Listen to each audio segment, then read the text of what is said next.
क्या हुआ श्रीमान? आपकी आंखों में आंसू?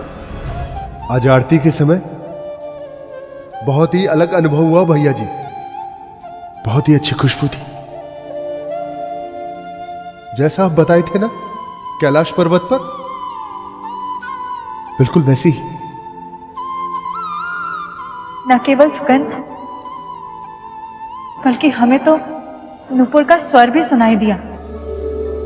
हो सकता है ये हमारा भ्रम हो, लेकिन हमें आज पहली बार स्वयं मां के होने का आभास हुआ।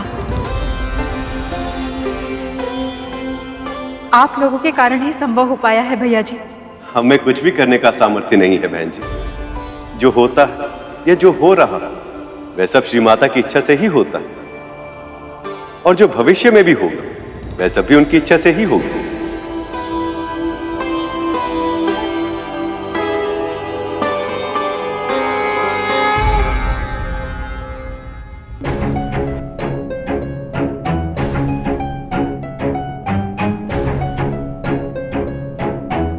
बहुत हुआ भैया, अब आप उन तीनों से छुट्टी पाइए। ऐसा क्यों कहिए जीजी, वो तो बड़ी भले प्राणी। उनकी धर्म पत्नी हमें चिढ़ा रही थी और आप अपनी दीदी का अपमान होते हुए देखते रहे। कुछ कहा भी नहीं, उन्हें रोका भी नहीं। शांत हो जाइए दीदी, इस तरह से बिना बात के बखेड़ा खड़ा करना उचित नहीं ना है। हम अभी अभी पूजा से लौटे हैं, क्लेश करना सही नहीं है। वाह, देख रहे हैं भैया, जिन अतिथियों को आपने अपने घर में पनाह दी है उन्हीं के लिए हमारी भौजाई हमें आपकी दीदी को कड़वी बातें सुना रही है। बस यही देखना शेष था। 2-4 दिन में वो लोग इतने सगे हो गए कि आपने हमें ही पराया कर दिया। ऐसा नहीं है दीदी। ये मत भूलिए कि आपका पुत्र नहीं है जो आपका हालचाल पूछेगा। जो है बस हम ही हैं। हम ही हैं जो आपके सुख दुख में साथ रहेंगे। पुत्र तो आपका अग्नि देने भी नहीं आएगा। कीजिए दीदी।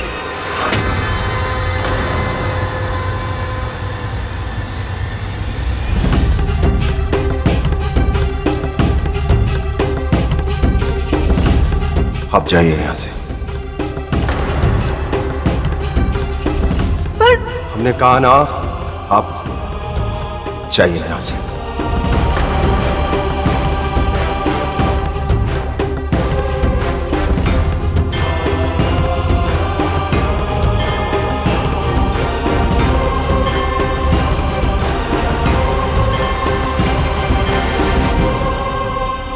आपको जब तक यहां रहना है आप आनंद से रहिए दीदी, परंतु आपसे हाथ जोड़कर हमारी विनती है कि हमारे पुत्र के बारे में कोई बात मत कीजिए।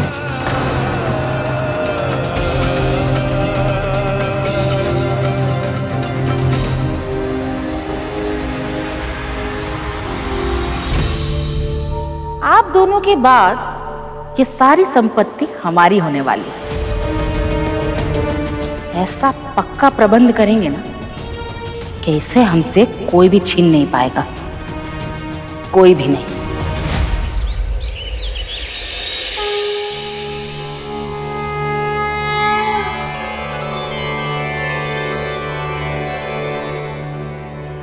जय मां भगवती।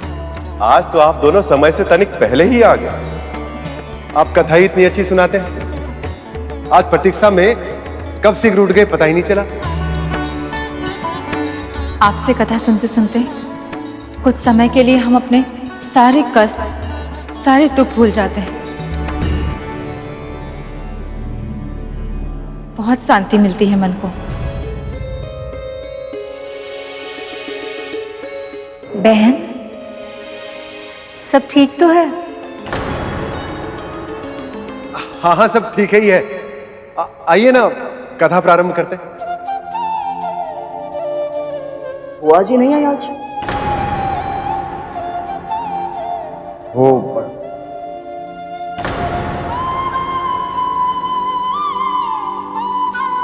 कथा का समय बीतता जा रहा है, उन्हें आना होगा तो आ जाएंगे।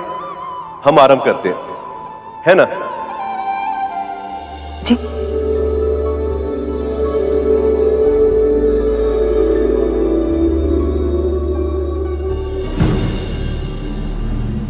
बहुत ही तीव्र भूख लगी है।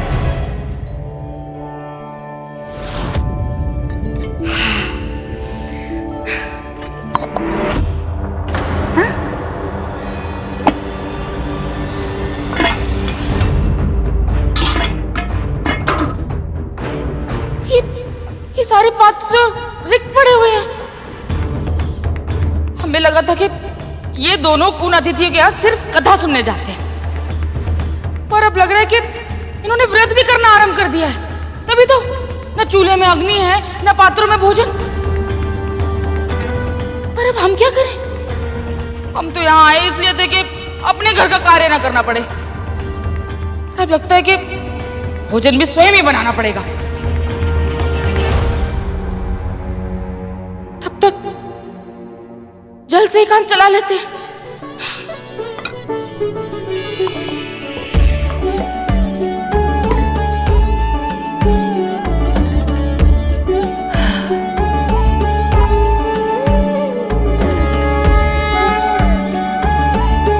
देवी पार्वती के कैलाश में आने के बाद सब कुछ बदल गया था। उनकी देख रेख में सब कुछ सुंदर और सुव्यवस्थित हो गया।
शिवाय, ओम नमः शिवाय, ओम नमः शिवाय।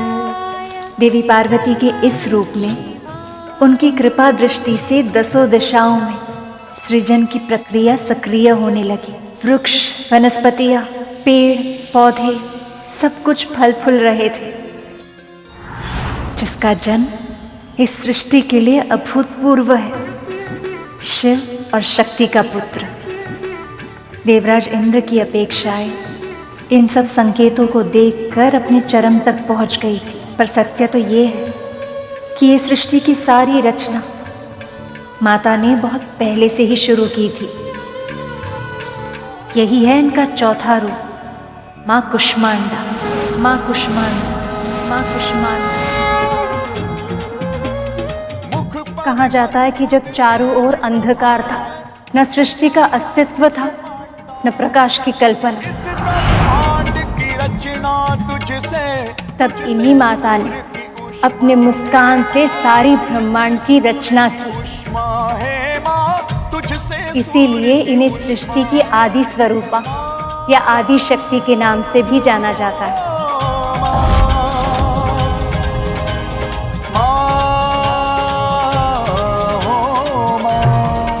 माँ कुष्मांडा का निवास सूर्य के स्तोत्र में होता है। वही है सूर्य देवता की अग्नि का स्तोत्र। उन्हीं की मुस्कुराहट से इस पूरे संसार का जन्म हुआ है। इसका ये अर्थ ये भी है कि पुरुष का संसार स्त्री के मुस्कान से ही फलता फूलता है। पर जिस घर में स्त्री दुखी हो, सुख और शांति का वास वहाँ संभव नहीं। इसलिए स्त्री की इच्छा को प्राथमिकता बनाना हम पुरुषों का दायित्व है। आप बहुत बुरी माँ हैं। मैंने आपसे बुरी माँ आज तक नहीं देखी। अरे रहने दीजिए। पुत्र तो आपका अग्नि देने भी नहीं आएगा। कीजिए दीदी। आप जाइए यहां से। हमने कहा ना, आप जाइए यहां से। भगवान, अनेक बार क्रोध किए हैं हम आप, न जाने कितनी बार आपको हमारी आवश्यकता थी, न जाने कितनी बार आपका साथ भी नहीं दिया। बस कीजिए। कभी कभी तो हमें अचरज होता था कि आप पुरुष कब समझ पाएंगे हम स्त्री को, कब जानेंगे कि क्या छिपा है हमारे मन में।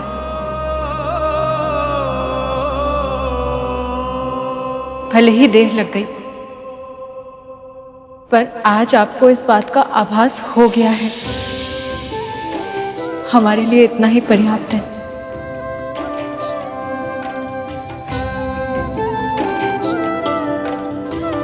चलिए हम सब मिलकर मां कुष्मांडा की आरती करते हैं।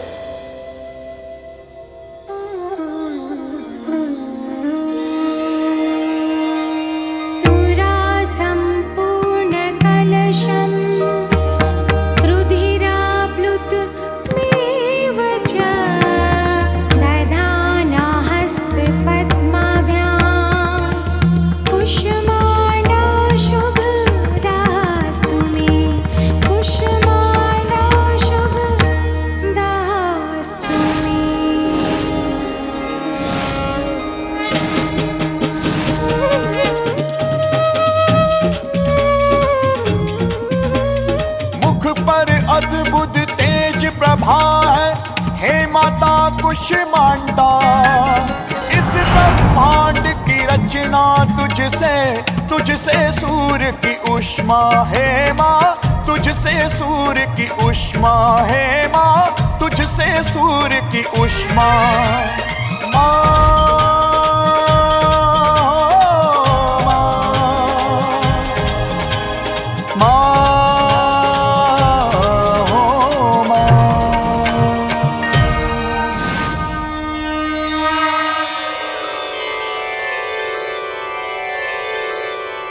मैं आपकी भक्ति से प्रसन्न हूँ।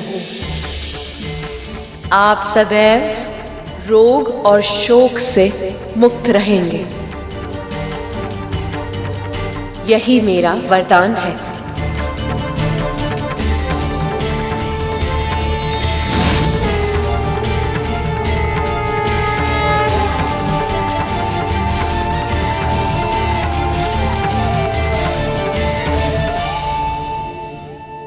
भगवान, हमें मां का स्वर सुनाई दिया। क्या आपको भी? पर यह कैसे संभव हो सकता है? क्या हमारे शोक से हमें मुक्ति मिल सकती है? हम भी इसी उलझन में हैं स्वामी। हम दोनों के दुख का कारण तो एक ही है, हमारे पुत्र का हमसे दूर होना।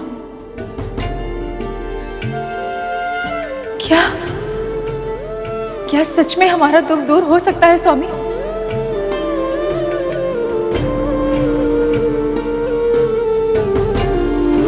प्रभु, उन्हें माता के दर्शन नहीं हुए, पर उन्हें माता के होने का आभास तो हुआ। किंतु उन्हें ये कब ज्ञात होगा प्रभु कि उनके संबंध में खटास उनकी बहन के कारण है? उनके दुख कब दूर होंगे प्रभु? मूषक जी, उनका दुख दूर करने हेतु ही मामा श्री ने कथावाचन के लिए उनका निवास स्थान चुना, और जैसे जैसे उन्हें माता के भिन्न भिन्न दिव्य स्वरूप के बारे में ज्ञात होगा, वैसे वैसे उन्हें अपनी पीड़ा और समस्या का समाधान भी मिलता जाएगा। अब देखना ये है कि उन्हें अपनी समस्या के जड़ का भान कब होगा।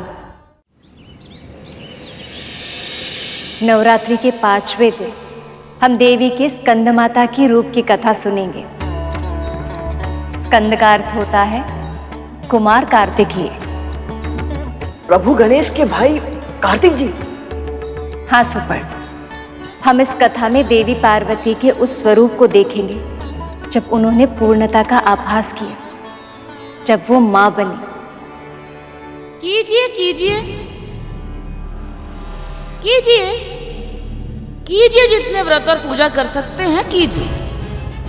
व्रत और तप करने से पुत्र तो लौट कर नहीं आएगा, किंतु आपके भीतर का अपराध बोध जरूर कम हो जाएगा। मां होकर भी पुत्र की रक्षा नहीं कर पाई ना आप इतने कड़वे वचन क्यों कहती है बुआ जी? ऐसा है बुआ के भतीजे जी कि हमने जो कहा अपनी भौजाई को कहा और अपने भाई के सामने कहा, तो आपने बीच में कुछ क्यों कहा? आप होते कौन हैं? क्या अधिकार बनता है आपका?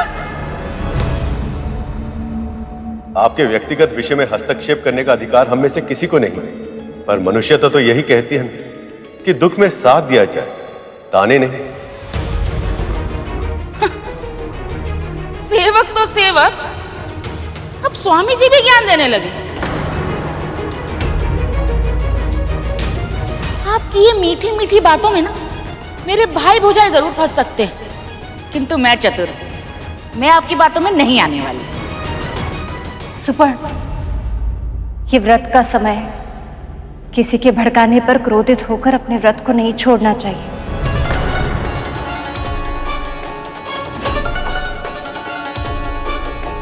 दीदी, यहाँ सब बिना बाधा और व्यवधान के कथा सुनने आए हैं।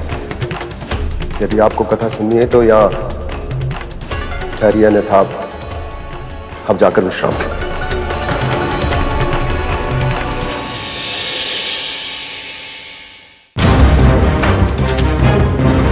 नहीं नहीं, अब कथा सुनने आए हैं तो कथा सुन के ही जाएंगे।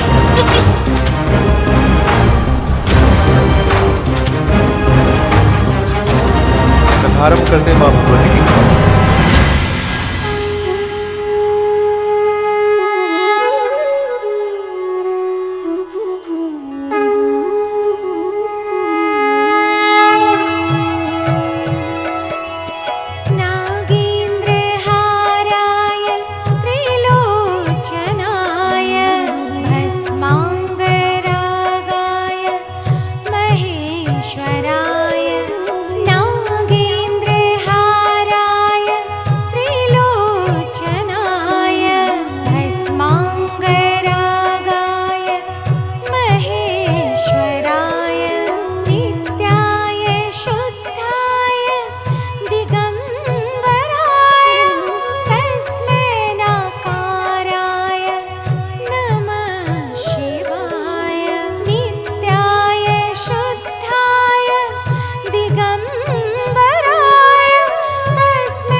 इन्हें देखकर मुझे मातृत्व की भावना क्यों अनुभव हो रही है?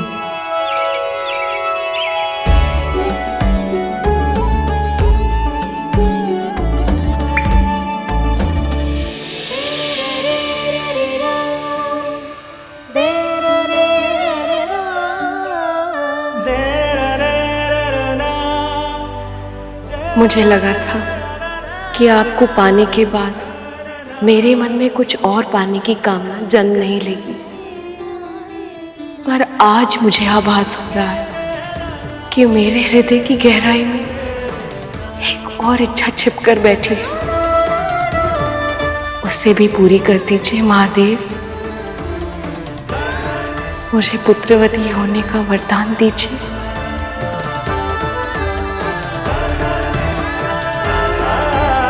तथास्तु।